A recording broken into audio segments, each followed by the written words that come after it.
மத்தேயு சுவிசேஷத்தில் இந்த 4ஆம் அதிகாரம் இந்த வசனத்தை நம்ம எத்தனையோ முறை கேட்டிருப்போம், எத்தனையோ செய்திகள் இந்த வசனத்தில் வந்து கேட்டிருப்போம். ஆனால் நான் இந்த முறை உங்களுக்கு வேறொரு செய்தி எடுக்க வேண்டும் தான் பிரயாசப்பட்டேன்.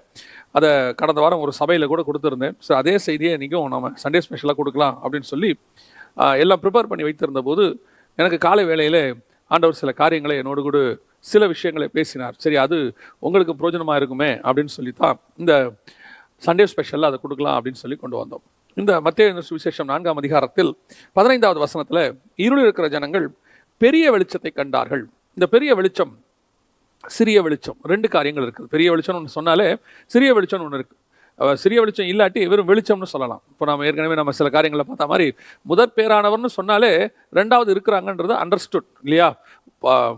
தாழ்விடங்களிலிருந்து ஏறினார் அப்படின்னாலே அங்கே இறங்கினார் என்பது அண்டர்ஸ்டுட். அந்த மாதிரி தான் இதுவும். பெரிய வெளிச்சம் அப்படின்னாலே இன்னொரு சிறிய வெளிச்சம் இருக்குது அப்படின்னு அர்த்தம். இந்த பெரிய வெளிச்சம் சிறிய வெளிச்சம் என்பது எதை குறிக்கிறது அப்படின்னு கேட்டால், முதல்ல பெரிய வெளிச்சம் என்பது இப்போ இயேசு அங்கே வந்த உடனே அந்த வசனம் நிறைவேறிச்சுன்னு ஏசாயா சொல்லிருச்சு. நமக்கும் வசனம் தெளிவாக இருக்குது. பெரிய வெளிச்சம் என்பது வேதாகமத்தில் ரெண்டு வெளிச்சத்தை ஆண்டவர் சொல்கிறார். ஆதியாகமத்தின் புஸ்தகம் 1ஆம் அதிகாரம் 14வது வசனத்தில் ரெண்டு வெளிச்சத்தை குறித்து சொல்லப்படுகிறது. ஒன்று பெரிய வெளிச்சம், இன்னொன்று சிறிய வெளிச்சம். அதாவது பெரிய சுடர், சிறிய சுடர் அப்படின்னு சொல்லி இங்கே நம்ம வாசிக்கிறோம். 1:16 பெரிய சுடர், பகலை ஆள பெரிய சுடரும் இரவை ஆள சிறிய சுடரும் அப்படின்னு ரெண்டு சுடர்கள், மகத்தான சுடர்கள் அப்படின்னு இருக்கு. இந்த பெரிய சுடர் என்பது எதை குறிக்கிறது அப்படின்னு சொன்னால் இயேசுவை குறிக்குது. இந்த இடத்துல அதாவது ஆதியாகமம் 1:16 சூரியனை குறிக்குது. அப்போ நீதியின் சூரியன் என்பது நம்ம எல்லாருக்கும் தெரியும். மல்கியாவின் புஸ்தகம் 4ஆம் அதிகாரம் 2வது வசனத்தில் இந்த நீதியின் சூரியனை குறித்து நம்ம எல்லாருக்குமே தெரியும். அது இயேசுவை குறிக்கும். அப்போ சூரியன் என்பது இயேசுவை குறிக்கிறது என்று சொன்னால், சிறிய சுடர் சந்திரன் என்பது எதை குறிக்கிறது அப்படின்னு பார்த்தீங்கன்னா, உன்னத பாட்டில் சபையை குறித்து சொல்லும் போது சந்திரனை போல அழகும் சூரியனை போல பிரகாசமும் உடையவளாய் வனாந்தரத்தில் வருகிற இவள் யார் அப்படின்னு சொல்லி சபையை குறித்து, மணவாளன் மேல் சார்ந்து கொண்டு வருகிற இவள் யார் அப்படின்னு இருக்கு. அதில் இந்த சந்திரன் என்பது எதை குறிக்கிறது அப்படின்னு கேட்டீங்கன்னு சொன்னால், சபைக்கான ஒரு அடையாளம். அது மாத்திரமல்ல, வெளிப்படுத்தின விசேஷம் 12ஆம் அதிகாரம் 3ஆம் வசனத்தில் அந்த ஸ்திரீ சந்திரனில் நின்று கொண்டிருந்தாள்னு இருக்கு. அதாவது அவருடைய ஸ்தானம் வந்து சந்திரன் அப்படின்னு இருக்கு. ஸோ இந்த சந்திரன் என்பது, அதாவது சிறிய சுடர் என்பது சபையை குறிக்கிறது. இன்னும் கூட நம்ம ஒருபடி மேலே போய் சொல்லலாம். இப்போ சூரியனிலிருந்து ஒளியை பெற்று தான் சந்திரன் பிரகாசிக்கும். சந்திரனுக்கென்று சுயமான ஒளி கிடையாது. அது வந்து ரிஃப்ளெக்ஷன் வாங்கி தான் பிரகாசிக்கும். அதே மாதிரி தான் சபை பிரகாசம் இல்லாதது. அந்த பிரகாசம் எங்கிருந்து வருகிறது? ஆட்டுக்குட்டியானவரிடத்தில் வருகிறது. மணவாட்டியாகிய எருசலேமை குறித்து வேதம் சொல்லுகிறது 21ஆம் அதிகாரம் வெளிப்படுத்தின விசேஷத்தில், அதற்கு வெளிச்சம் கொடுக்கும்படி மணவாட்டி சபைக்கு, புதிய எருசலேமுக்கு வெளிச்சம் கொடுக்கும்படிக்கு அதுக்கு சூரியனும் சந்திரனும் வேண்டுவதில்லை, ஆட்டுக்குட்டியானவரே அதற்கு வெளிச்சம். அப்போ அதனுடைய பிரகாசம் எங்க இருக்கு? ஆட்டுக்குட்டியானவர். அப்போ அந்த மணவாட்டியினுடைய பிரகாசம் மணவாளனிடந்து வருது, சந்திரனுடைய பிரகாசம் சூரியன் கிட்ட இருந்து வருது, சபையினுடைய பிரகாசம் இயேசுவின் இடத்துல இருந்து வருது. அதான் அதனுடைய ஒப்புமை. அப்ப பெரிய சுடர் என்பது இயேசுவை குறிக்கிறது, சிறிய சுடர் என்பது சபையை குறிக்கிறது. அப்போ நம்ம இன்னைக்கு இந்த பெரிய சுடர் சிறிய சுடர் அப்படிங்கிற இந்த கான்செப்டில் இயேசுவையும் சபையும் வைத்து தான் நாம் பார்க்க போகிறோம்.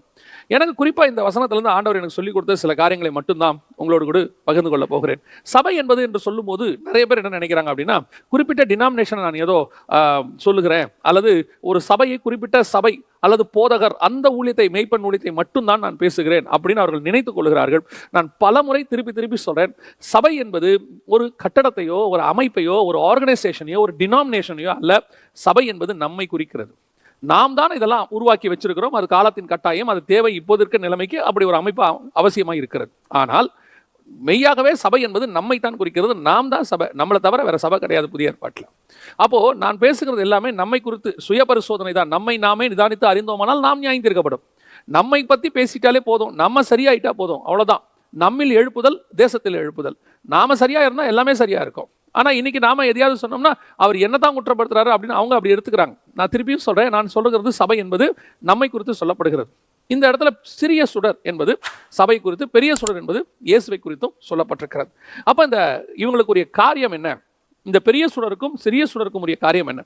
பெரிய சுடராகிய இயேசு கிறிஸ்து அந்த காரியத்தை செய்துவிட்டு முடித்து விட்டார். அந்த சிறிய சுடர் தான் மற்ற காரியங்களை செய்ய வேண்டி இருக்கிறது. இந்த இடத்துல சில காரியங்களை அதை செய்ய வேண்டும் என்று ஆண்டவர் எதிர்பார்க்கிறார். என்னென்ன காரியங்கள் என்று சொல்லி பார்க்கும்பொழுது, ஆதியாகமத்தின் புஸ்தகம் 1ஆம் அதிகாரம் 14வது வசனத்தில் முதலாவதாக, பின்பு தேவன் பகலுக்கும் இரவுக்கும் வித்தியாசம் உண்டாக்கத்தக்கதாக. நன்றாக கவனியுங்கள், இந்த இடத்துல வசனம் சொல்லுது பகலுக்கும் இரவுக்கும் வித்தியாசம் உண்டாக்கத்தக்கதாக அப்படின்னு இருக்கு. இந்த பகலுக்கும் இரவுக்கும் வித்தியாசத்தை உண்டாக்கக்கூடியதான ஒரு டிஃபரன்ஸ். அதே மாதிரி 18வது வசனத்தில் பாருங்க, இருளுக்கும் வெளிச்சத்துக்கும் இருளுக்கும் வித்தியாசம் உண்டாக்கவும். பகல் இரவு என்பது வேறு, இருள் வெளிச்சம் என்பது வேறு. இன்னைக்கு நம்ம ரெண்டுமே மிக்ஸ் ஆகி தான் வச்சிருக்கோம். என்ன அப்படின்னு கேட்டால், பகல்னா வெளிச்சம், இரவுனா இருள். அப்படின்னா நம்ம இது ரெண்டுமே ஒன்று தான் அப்படின்ற மாதிரி இருக்கும். இது ரெண்டும் வெவ்வேறு. பகல் இரவு வேறு, இருள் வெளிச்சம் என்பது வேறு. இவர் பார்த்தீங்கன்னா 4வது நாள் தான் சூரியனையும் சந்திரனையும் கர்த்தர் படைக்கிறார். முதல் 3 நாளில் எப்படி இருந்துச்சு? அதுவும் முதல் நாள்லேயே வெளிச்சம் உண்டாக கடவுதுங்கிறார். ஒரு நாத்திகர் இவ்விதமாக, அதாவது கிறிஸ்தவத்திலிருந்து நாத்திகத்துக்கு போனவர் இவ்விதமாக தன்னுடைய புத்தகத்தில் ஒரு கேள்வி கேட்டிருந்தார். 4வது நாளில் தான் சூரியனும் சந்திரனும் படைக்கப்பட்டதாக பரிசுத்த வேதாகமம் சொல்லுகிறது. ஆனால் முதலாம் நாளிலேயே வெளிச்சம் வந்து விட்டது. இந்த வெளிச்சம் எங்கிருந்து வந்தது? அடிப்படையிலேயே வேதாகமத்தில் தவறு இருக்கிறது அப்படின்னு சொன்னார். நான் சொல்வேன், இந்த வேதாகமத்தை புரிந்து கொள்வதற்கு ஒரு யுகம் பத்தாது. இந்த வேதாகமத்தை நான் படித்து விட்டேன் அப்படின்னு சொல்லி யாராவது சொன்னாங்க அப்படின்னு சொன்னால் நான் அவர்களை பார்த்து கொஞ்சம் சிரிக்க தான் செய்யணும். ஏன்னா இதில் நீங்கள் எவ்வளவு படிச்சுட்டேன்னு சொன்னாலும் அது ஒரு துளி அளவு தான். ஏன்னா இதுக்குள்ள அவ்வளவு பொக்கிஷம் இருக்கு. அது கூட அவர் எவனுக்கு வெளிப்படுத்த சித்தமாக இருக்கிறாரோ அவனுக்கு தான் வெளிப்படும். எதுக்கு சொல்கிறேன் அப்படின்னு கேட்டால், நான் இப்படி சொல்கிறதால தப்பாக எடுத்துக்காதீங்க. ஒரு சிலர் சொல்லுவாங்க, 300 தடவை வேதாகமத்தை படித்தேன், 400 தடவை வேதாகமத்தை படித்தேன். நல்லது, படியுங்கள். இன்னும் 100 தடவை கூட படியுங்கள். அது தவறான காரியம் அல்ல, நல்ல காரியம். அதே நேரத்தில் எவ்வளவு முறை படித்தாலும் ஒரு முறையாவது அதை நாம் புரிந்து படிக்க வேண்டும். அதுதான் ரொம்ப இம்பார்ட்டன்ட். அந்த ஒரு முறை புரிந்து படித்தல் என்பது உங்கள் ஒரு வாழ்க்கையில முடியாது. 70 பலத்தின் மிகுதினால் 80ல் அந்த 70 80க்குள்ள உங்களால் இந்த வேதாகமத்தை புரிஞ்சு நான் படிச்சுட்டேன் அப்படின்னு உங்களால் சொல்லவே முடியாது. ஏன்னு சொன்னால் அவ்வளவு பெரிய பொக்கிஷங்கள் இதற்குள்ள அடங்கி இருக்கிறது. இந்த பூமியையே இன்னும் ஆராய்ந்து முடியலையா? இன்னும் அது ஏன் நம்ம மனுஷ உடம்பையே இன்னும் ஆராய்ஞ்சு முடியலையா மருத்துவத்தினால? சிருஷ்டிப்பினுடைய சிறிய காரியமாகிய இதையே இன்னும் முடியலன்னா சிருஷ்டிகரை எங்க நம்ம படிக்கிறது? சிருஷ்டிகர் தான் வேதம், அவர் தான் வசனம். அவரை எங்க நம்ம படிக்கிறது? அதனால தான் சொல்றேன். அப்போ அவர் கேட்டிருந்தார், முதல் நாள் வெளிச்சத்துக்கு எங்க போனோம்? ரொம்ப சிம்பிள். 26ஆம் அதிகாரம் வெளிப்படுத்தின விசேஷத்தில் இருக்குது. சூரியனும் சந்திரனும் வெளிச்சத்துக்கு தேவையே கிடையாது. இயேசு கிறிஸ்துவே வெளிச்சம். அந்த வெளிச்சம் தான் ஏசாயா சொல்லுது, இருளில் இருக்கிற ஜனங்கள் பெரிய வெளிச்சத்தை கண்டார்கள். அதோட என்ன அர்த்தம்? இயேசு கிறிஸ்து பகல்ல தான் இருக்கிறாரு. பகல்ல போய் தான் பிரசங்கம் பண்றாரு கலிலேயாவுக்கு, நைட்ல போல. அப்போ இருளில் இருக்கிற ஜனங்கள்னா எதை குறிக்கிறது அப்படின்னா, பாவத்தில் இருக்கிற ஜனங்கள் பெரிய வெளிச்சத்தை கண்டார்கள். யோபு புஸ்தகம் சொல்லுது, இருள் என்பது மரண இருள் அப்படின்னு இருக்கு. யோபு 24:17. யோபு 30 சொல்லுது, 30:26 தீமை என்கிறதான இருள். இங்கே தீமை, மரணம், இது எல்லாத்துக்கும் அடையாளமாக தான் இருள் இருக்கு. அப்போ அந்த தீமைக்குள்ள இருக்கிற ஜனங்க, பாவத்துக்குள்ள இருக்கிற ஜனங்க, மரணத்துக்குள்ள இருக்கிற ஜனங்க, இவங்க அத்தனை பேருக்கும் வழி தெரியாமல் ஏறக்குறைய 2000 வருஷமா இருக்கிறார்கள். அப்படி இருக்கிறவர்களுக்கு வெளிச்சம் உண்டாயிற்று. அதான் பெரிய வெளிச்சம். அதாவது என்ன பெரிய வெளிச்சம்? ஒரு பகல் வருகிறது அவர்கள் வாழ்க்கையில. அதான் ஆண்டவர் சொல்றாரு, நான் பகலில் கிரியை செய்து கொண்டிருக்கிறேன். யோவான் எழுதின சுவிசேஷத்தில் சொல்லும் போது நான் பகலில் கிரியை செய்து கொண்டிருக்கிறேன் அப்படிங்கிறார் ஆண்டவர். அப்ப நல்லா கவனிச்சு கொள்ளுங்க, பகலுக்கும் இரவுக்கும் வித்தியாசத்தை உண்டாக்கத்தக்கதாகத்தான் ஆண்டவர் ஃபர்ஸ்ட் எதுக்காக உண்டாக்குனாரு? பகலுக்கும் இரவுக்கும் வித்தியாசம் உண்டாக்கத்தக்கதாக. 1:14. அப்ப முதலாவதாக இயேசு கிறிஸ்து வந்தது பகலுக்கும் இரவுக்கும் வித்தியாசத்தை உண்டாக்க, பாவத்திற்கும் பரிசுத்தத்துக்குமான வித்தியாசத்தை உண்டாக்க, மரணத்துக்கும் ஜீவனுக்குமான, நன்மைக்கும் தீமைக்குமான, எல்லாம் கலந்து இருந்துச்சு. எது நன்மை எது தீமை தெரியாது. அழகா எழுதுறார் பவுல் எழுதும்போது, நியாயப்பிரமாணம் என்று ஒன்று இல்லாது இருந்தால் எனக்கு பாவம் என்று என்னன்னே தெரியாது. ஏன்? அந்த நியாயப்பிரமாணம் வந்த பிறகுதான் பொய் சொல்றது எனக்கு பாவனே தெரியுது. அது வரைக்கும் எனக்கு பொய் சொல்றது பாவனே தெரியாது. ஏன்னா அதான் உண்மை. ஏன்னா அது வரைக்கும் வரையறுக்கப்படலை. எது பாவம்? வரையறுக்கப்படலை. கொலை செய்யறது பாவமாக வரையறுக்கப்படவில்லை. எப்பொழுது வரைக்கும்? காயின் காலம் வரைக்கும், லாமேக்கு காலம் வரைக்கும். அதனாலதான் அவங்க கொலை செய்யறதுக்கு அவங்க செஞ்சுட்டு அது ஒரு பெரிய இஷ்யூவாவே கொண்டாடல. மனசாட்சி என்பது வேறு. பிரமாணத்தில் நான் சொல்லுகிறேன், எப்போ பிரமாணம் வருது? நோவாவுடைய ஜலப்பிரளயத்துக்கு பிறகு நோவா கிட்ட கர்த்தர் சொல்றாரு, சகோதரத்துக்கு சகோதரனிடத்திலே நான் பழி வாங்குவேன். அப்ப அந்த பிரமாணம்னு ஒண்ணு வந்தாதான் பாவம் என்பது எது குறிக்குது. இப்ப நமக்கு ஈஸியா புரியறதுக்கு சொல்றேன், ஒரு ஸ்டாப் லைன்ல நிக்கணும் அப்படிங்கிறது சட்டம் போட்டு நமக்கு ஒரு லைன் போட்டு அதுக்கு ஒரு ஃபைன் மீறினான்னு சொல்லும் போது அது சட்டமாக மாறும் போது நம்ம கம்பல்சரி அதுல நிக்கிறோம். இல்ல அது ஒரு சட்டமா இல்ல, அது ஒரு பிரச்சனை இல்ல அப்படின்னா நம்ம நிக்கவே போறது இல்லை, நம்ம போயிட்டே இருக்க போறோம். ஸோ நமக்கு அந்த சட்டம்னு ஒன்று வரும்போது, ஒரு பிரமாணம்னு வரும்போது நமக்கு அது தெரியுது. ஓ, இது நான் செய்யக்கூடாதுன்னு. நியாய பிரமாணத்துக்கு சொல்றேன். பவுல் சொல்றாரு, பிரமாணம் என்று ஒன்று வந்தால் தான் எனக்கு பாவம் என்று என்னென்றே தெரிய வந்தது. ஆனால் பாவத்திலிருந்து விடுதலை அடைய முடியவில்லை. I know about the sin, but I don't know how to deliver from the sin. எனக்கு அதிலிருந்து வெளியே வருவதற்கு எனக்கு வழி தெரியவில்லை. ஆனால் இப்போது ஆண்டவர் சிறிய சுடரை உண்டாக்குகிறார். பகலிலே அவர் இருக்கிறார், இரவிலே சிறிய சுடரை உண்டாக்குகிறார். சபையை கொண்டு இருள வைக்கிறார். யோவான் எழுதின சுவிசேஷம் 9ஆம் அதிகாரம் 4வது வசனத்துல அவர் சொல்லுகிறதான ஒரு வார்த்தை, பகற்காலம் இருக்கும் மட்டும் நான் என்னை அனுப்பினுடைய கிரியையை செய்ய வேண்டும், ஒருவரும் கிரியை செய்யக்கூடாத ராக்காலம் வருகிறது அப்படிங்கிறார். பகற்காலம் மட்டும் நான் கிரியை செய்யறேன்பா, ஒருவரும் கிரியை செய்ய முடியாத ராக்காலம் ஒன்று வருகிறது அப்படிங்கிறார். அப்ப பகலையால பெரிய சுடர். இயேசு கிறிஸ்து எல்லாத்தையும் வித்தியாசத்தை உண்டாக்கிட்டார். சூரியன் ஒன்று வந்துச்சு, அப்பதான் எனக்கு பகல்னா என்ன தெரியுது, பரிசுத்தம்னா என்னன்னே தெரியுது. இயேசுன்னு ஒருத்தர் வந்தாரு, எனக்கு அப்பதான் பகல்னா என்ன தெரியுது, அப்பதான் எனக்கு ஜீவன்னா என்னன்னே தெரியுது. அது வரைக்கும் எனக்கு மரணம் தான். ஏன் பழைய ஏற்பாட்டு பரிசுத்தவான்கள் அத்தனை பேர் எதை பத்தி தான் பேசிட்டு இருந்தாங்க? மரணத்தை பத்தி தான் பேசிட்டு இருந்தாங்க. நான் மரண இருளின் பள்ளத்தாக்கில் இறங்கினாலும் என் நரைமயிரை துக்கத்தோடு கூட பாதாளத்தில் இறங்க பண்ணுகிறீர்கள், நான் பாதாளத்தில் போய் என் படுக்கையை போட்டாலும், எல்லாம் பாதாளம் பாதாளம் பாதாளம். அவங்க யாருக்குமே அந்த ஜீவனை குறித்த ஒரு அறிவே இல்லை. அப்பதான் இயேசு உள்ளே நுழையிறார். உள்ளே வரும்போது இருளில் இருக்கிற ஜனங்கள் பெரிய வெளிச்சத்தை கண்டார்கள். இப்பதான் அவனுக்கு தெரியுதோ பரலோகத்திற்கு ஒரு வழி இருக்கப்பா, பரலோகத்துக்கு போறதுக்கு வழி இருக்கு. இதெல்லாம் இயேசு செஞ்சுட்டு போயிட்டாரு. இப்ப நான் என்ன செய்யறேன், நான் போறேன், கிரியை செய்ய முடியாத ராக்காலம் வருகிறது, அதுல ஒரு சுடரை நான் வைத்து விட்டு போகிறேன். அந்த சுடர் சிறிய சுடர். அது என்ன செய்யும், எண்ணிலிருந்து எடுத்து பிரகாசிக்கும். சூரியனிலிருந்து எடுத்து சந்திரன் பிரகாசிக்கிறது போல எண்ணிலிருந்து பிரகாசிக்கும். நம்ம ஏற்கனவே ஆசாரிய கூடாரத்தை பத்தி பேசியிருக்கிறோம். ஒரு 7 கிளை உள்ள பொன் குத்து விளக்கு இருக்கும், மேஜை இருக்கும், அப்பம் இருக்கும். இந்த விளக்கின் வெளிச்சத்தில் தான் அதை படிக்க வேண்டும். இந்த பிரகாசத்தில் தான் அது கிரியை செய்யும். அப்ப அந்த கிரியை செய்யக்கூடியதான அந்த சிறிய சுடர் தான் நீங்களும் நானும். உங்களை எண்ணியும் கர்த்தர் எதுக்கு வச்சிருக்கிறார்? சபை என்பது எதற்காக? உங்களை எண்ணும் எதற்காக? இந்த பூமியில் ஆசீர்வாதமாக இருக்கிறதுக்காகவா? நல்ல இந்த வசனத்தை பாருங்க. பூமியில் பிரகாசிக்கத்தக்கதாக வானம் என்கிற ஆகாய விரிவில் வைத்தார். உங்களை எண்ணி எங்க வச்சிருக்கிறாரா? பூமியிலிருந்து எடுத்து வானத்துல வச்சிருக்காரு. இப்ப ஆண்டவர் வந்து கிரியை செஞ்சுக்கிட்டு இருக்கிறாரு. பூமியில மரம் செடி கொடியெல்லாம் உண்டாக்கிட்டாரு. ஆனா இப்போ வானம் என்கிற ஆகாய விரிவில் வைத்தார். அவர் பரலோகத்தில் இருக்கிறாரு, அது வேற வானம். பூமியில கிரியை நடக்குது, ஆனா ரெண்டுத்துக்கும் நடுவுல சூரியனும் சந்திரனை வச்சிருக்கிறாரு. அதான் நீங்களும் நானும். உங்களை கொண்டு என்ன வச்சிருக்கிறார்? சந்திரனை வச்சிருக்கிறார். எதற்காக? இருளிலே இருக்கிற ஜனங்கள் எது இருள் எது பகல்னு வித்தியாசத்தை பார்க்கணும். உங்களை எண்ணியை வச்சு தான் வித்தியாசத்தை கண்டுபிடிக்கணும். அதனாலதான் அடிக்கடி ஒரு வசனத்தை நம்ம யூஸ் பண்ணுவோம். அப்போஸ்தலர் நடவடிக்கைகள் 2ஆம் அதிகாரம் 40வது வசனம் சொல்லுகிறது, மாறுபாடான இந்த சந்ததியை விட்டு விலகி உங்களை ரட்சித்துக் கொள்ளுங்கள். அப்ப என்ன இருக்கணும்? நாம் இந்த பூமியிலிருந்து எடுக்கப்பட்டு தனிப்பட்ட முறையில் இருப்போம். சபை என்பது இந்த பூமிக்கு ஒத்த வேஷம் தரிக்கிறது அல்ல. ரோமர் 12 வாசிக்கிறோம். சபை என்பது ஒத்து போகிறது அல்ல. சபை இந்த பூமியோடு கூட இணைந்து செயல்படுவதற்காக உருவாக்கப்பட்டதான ஒரு அமைப்பு அல்ல. சபை பூமியிலிருந்து எடுத்து வானத்தில் வைக்கப்பட்டதான, அதாவது கொஞ்சம் உயரத்தில் வைக்கப்பட்டதான ஒரு அமைப்பு. இது எதற்காக? இந்த பூமியில் பிரகாசத்தை வீசுவதற்கு. அதாவது இந்த பூமிக்கு வெளிச்சத்தை கொடுப்பதுக்கு. எப்போ வெளிச்சத்தை கொடுப்பதுக்கு? இருளில் இருக்கும்போது. இப்ப இயேசு இல்லாத காலம் 2000 வருஷம். இயேசு வரும்போது வெளிச்சத்தை உண்டாக்கிட்டு போயிட்டார். இப்ப இயேசு எல்லாரும் தெரியும். அப்ப அந்த நீதியின் சூரியன் போயிருக்கு, அது திருப்பி வரும், திருப்பி உதிக்கும். அது வரைக்கும் இந்த பூமியில் வெளிச்சம் வீசுவதற்கு ஒரு சிறிய சுடரை வைத்திருக்கிறார். அதுதான் சபை. நீங்களும் நானும் இந்த பூமியில் இருக்கிறவர்களுக்கு வெளிச்சம் உண்டாக்குவதற்காக வைத்திருக்கிறோம். இன்னைக்கு சபை அந்த வெளிச்சத்தை வீசுகிறதா? இருளில் இருக்கிற ஜனங்கள், அந்த இரவில் நடக்கிற ஜனங்கள், பாவத்தில் நடக்கிற ஜனங்கள், மரண இருளில் இருக்கிற ஜனங்கள், தீமை என்கிற இருளில் இருக்கிற ஜனங்கள் உங்களை என்னையும் பார்த்து வெளிச்சம் தண்டைக்கு வருவார்களா? இன்னைக்கு சபை அப்படிப்பட்டதான ஒரு இடத்துல ஸ்தானத்துல இருக்குதா? ஆராய்ந்து பார்க்கணும். இன்னைக்கு சபையே எப்படி இருக்கு? இருள் இருக்கு. சபை எதுல இருக்கு? தீமையில இருக்கு. சபைக்கும் உலகத்துக்கும் என்ன வித்தியாசம்? பைபிள் சொல்லுது, வித்தியாசத்தை உண்டாக்கத்தக்கதாக தான் கர்த்தர் உங்களை என்னையும் உண்டாக்கினார். இன்னைக்கு நாம வித்தியாசத்தை உண்டாக்கக்கூடியவர்களாக இல்லை. நாம் இருளோடு கூட அந்த ஒளியை இழந்தவர்களாக. நீதியின் சூரியன் எப்போ சந்திரன் தன் ஒளியை இழக்கும் தெரியுமா? எப்போ சூரியனுக்கும் சந்திரனுக்கும் நடுவுல பூமி வருதோ, அப்படி பூமி வந்துருச்சுன்னா அந்த பூமி சூரியன் வரக்கூடியதான வெளிச்சத்தை சந்திரன் மேல விடாம தடுத்துருச்சுன்னா, அந்த பிரகாசம் வராம போச்சுன்னா சந்திரன் இருளடையும். ஏன்?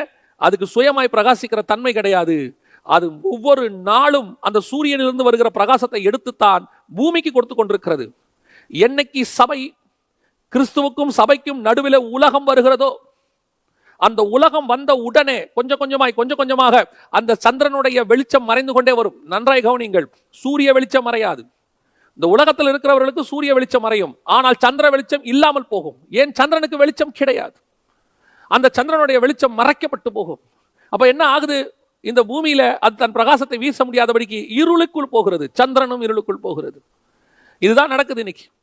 தேவனுக்கும் சபைக்கும் நடுவுல இன்னைக்கு உலகம் வந்துருச்சு.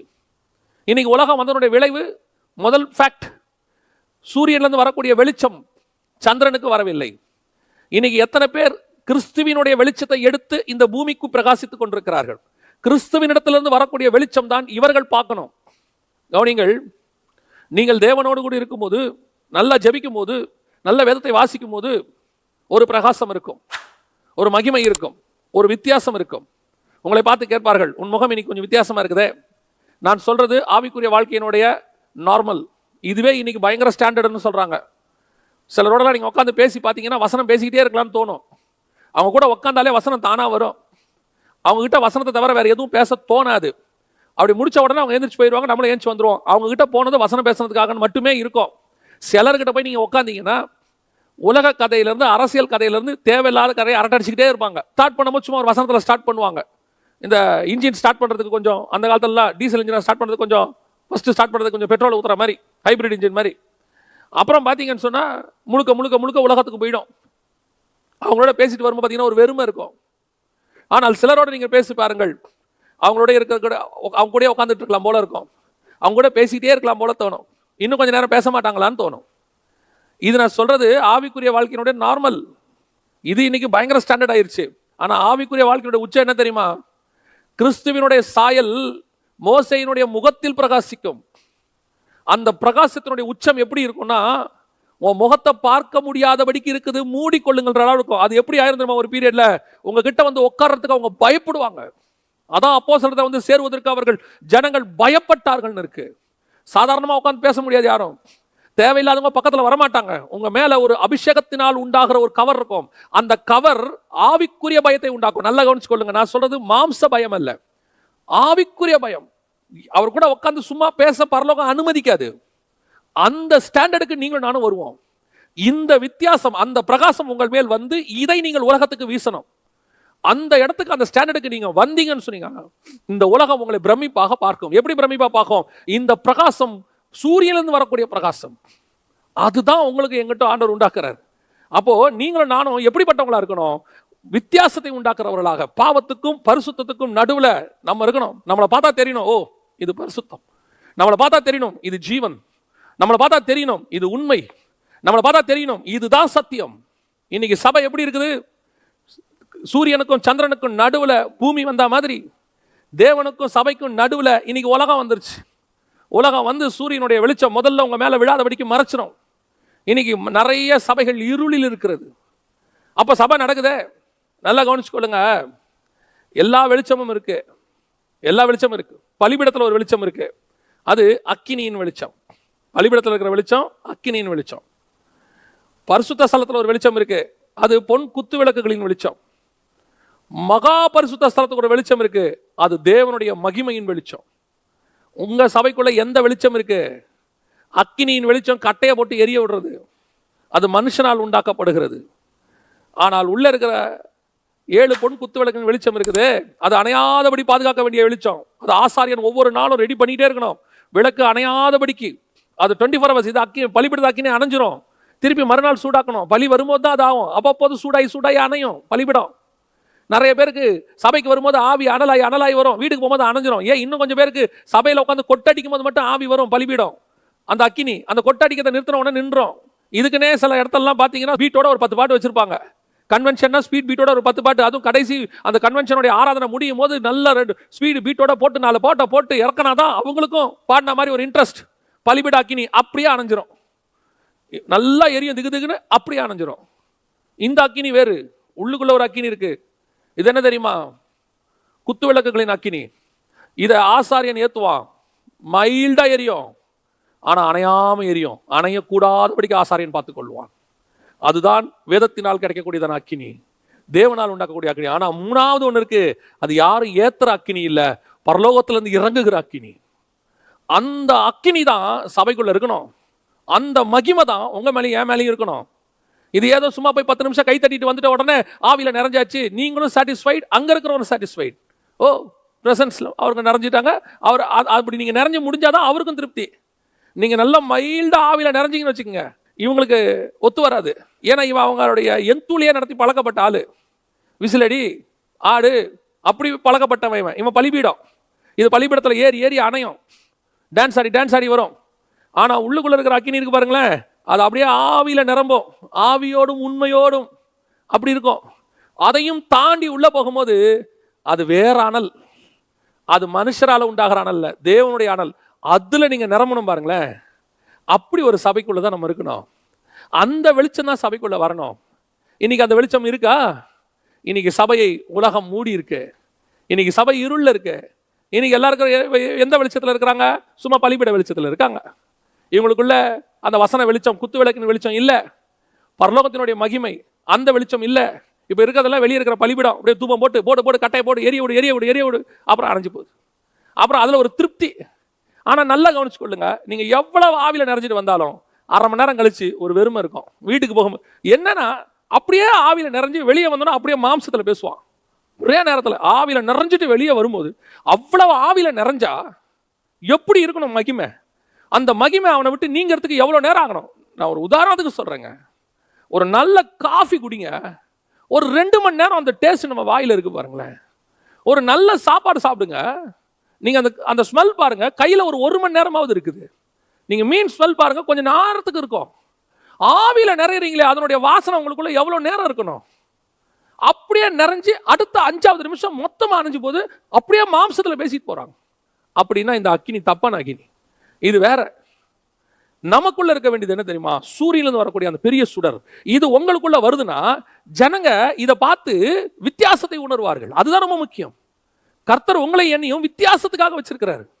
பார்க்கிறவன் தெரிஞ்சுக்கணும், இதுதான்டா பரிசுத்தம், இதுக்கு பேர் தான் சத்தியம், இதற்கு பேர் தான் நித்திய ஜீவன், இந்த சபைக்கு பேர் தான் சத்தியம் உள்ள சபை, இதுதான் உண்மை, இப்படித்தான் ஒரு ஊழியன் இருக்கணும், இப்படித்தான் ஒரு விசுவாசி இருக்கணும் அப்படிங்கிற மாடல் மற்றவங்களுக்கும் நமக்கும் வித்தியாசத்தை, பகலுக்கும் இரவுக்கும் வித்தியாசத்தை உண்டாக்கத்தக்கதாக. அந்த வித்தியாசம் உங்களுக்கு எனக்கு இருக்குதா? அது உங்க மேல அந்த வித்தியாசத்துக்குள்ள நீங்க வந்திருக்கிறீங்களா? அதை ஆராய்ந்து கொஞ்சம் பாருங்களேன், எந்த இடத்துல நீங்க நானும் இருக்கிறோன்னு சொல்லி. சுய பரிசோதனை தான். உங்களை பார்க்குறவங்க உங்களை பார்த்த உடனே ஒரு உணர்வு வரும். அது நடக்கும். ஒருத்த பார்த்தவொடனே சொல்றான், மேசியாவை கண்டோம். வேதத்தில் சொன்னது அப்படியே இருக்கியா அந்த அவர் தான் ஏன் மேசியா? இப்போ பாருங்க, ராஜா ஒருத்தன் ஆட்களை அனுப்புறான், அவங்க போறாங்க. போயிட்டு நான் பிழைப்பனா பிழைக்க மாட்டானா ஞானதிஷ்டிக்காரங்கிட்ட போய் கேட்க சொல்றான். அவங்க போறாங்க. வழியில் இருக்கிற தீர்க்கதரிசி கேட்குறான், எங்க போறீங்க அப்படின்னு சொன்ன உடனே அவங்க சொல்றாங்க. உடனே அவன் கேட்குறான், இஸ்ரவேலிலே தீர்க்கதரிசி இல்லை என்றா வெளியே போறீங்க? ராஜா கிட்ட போய் சொல்ல, அவன் பிழைக்க மாட்டான்னு போய் சொல்லுன்னு வந்து சொல்றாங்க. ராஜா இது மாதிரி ஒரு தீர்க்கதரிசி சொன்னா. ராஜா ஓகே, யார்பா சொன்னா? தெரியாது. எப்படிப்பா இருந்தான்? அவங்க சொல்றாங்க, ஒட்டக மயிர் ஆடை, அவன் எலியாதான். அந்த அடையாளத்தை சொன்ன உடனே அவன் எலியாதான். அதுதாங்க நீங்களும் நானும் பார்த்த உடனே சொல்லணும், அது யோவான் ஸ்நானகன் தான். பார்த்த உடனே சொன்னோம், இது மேசியா தான். பார்த்த உடனே சொன்னோம், இது தேவனுடைய சபை. இதை நீங்க ப்ரூஃப் பண்ணலாம் வேண்டாம் பாருங்களேன். இது நீங்க உட்காந்துட்டு தனிப்பட்ட முறையில் சிலர்லாம் தங்களை ப்ரூஃப் பண்ணுவாங்க. நான் யார் தெரியுமா? நான் 21ஆம் நூற்றாண்டு தீர்க்கதரிசி, 20ஆம் நூற்றாண்டு எலியா, 22ஆம் நூற்றாண்டு யோபு, இப்படி சுய பிரஸ்தாபங்கள். நீங்க யாரா இருக்கணும் தெரியுமா? நீங்க அமைதியா இருங்க. சந்திரனா உங்க மேல பிரகாசிக்கிற அந்த பிரகாசம் ஜனங்களை சொல்ல வைக்கும், இது சந்திரன், இது தேவனுடைய சபை, இது தேவனுடைய வீடு அப்படி சொல்லுவாங்க. இருள் இருக்கிற ஜனங்க என்ன செய்வாங்க தெரியுமா? அடுத்து அந்த வெளிச்சத்துக்கு ஓடி வருவாங்க. ஆண்டவன்மாரை ரட்சிக்கப்பட என்ன செய்ய வேண்டும்? கைதி கிட்ட யார் வருவா? சிறைச்சாலை அதிகாரி வருவான். ஆண்டவன்மாரை ரட்சிக்கப்பட ஏன்? அங்க இருக்கு வெளிச்சம். கைதி, சிறைச்சாலை இருக்கிற கைதி கிட்ட ராஜா ஓடி வருவான். இந்த சொப்பனத்துக்கு எனக்கு விளக்கம் சொல்லுப்பா. ஏன்? நீ தேவ ஆவியை பெற்ற மனுஷன். அதுதான் நெருப்புக்குள்ள இருக்கிறவங்கிட்ட முகங்குப்புற விழுவான் ராஜா, பரலோகத்தின் தேவன். ஏன்? உனக்குள்ள ஒரு பிரகாசம் இருக்கு, நீ தேவனுடைய பிள்ளைகள். அந்த பிரகாசம் உங்கள் மேலும் என் மேலும் வரணும். அதுக்கு தான் கர்த்தர் பூமியில உங்களை என்னை வச்சிருக்கிறாரு. இந்த பூமியிலிருந்து கொஞ்சம் அப்படி வெளியே எடுத்து வச்சிருக்கிறாரு. நான் பூமிக்குரியவன் அல்ல. அதான் ஆண்டவர் சொல்றாரு, நீங்கள் உலகத்துக்குரியவர்கள் அல்ல. நான் இந்த உலகத்துக்கு பிரகாசிக்கிறதுக்காக வைக்கப்பட்டதாவன். நான் வேற எதுக்காக இந்த உலகத்துல இல்லை. நான் இந்த உலகத்தோட சேர்ந்து உலகத்தை எனக்குள்ள அனுமதிச்சிட்டேனா, எப்ப எனக்கும் தேவனுக்கும் நடுவில் உலகம் வந்துருச்சோ இருள் அவ்வளவுதான். நல்லா தெரியணும், கொஞ்சம் கொஞ்சமா அந்த பூமி உள்ள வர வர, உலகம் உள்ள வர என்னுடைய ஒளி மங்கி கொண்டே போகும். ஒரு நாள் முழுவதுமாக என் இருள் என்னை மூழ்கும்.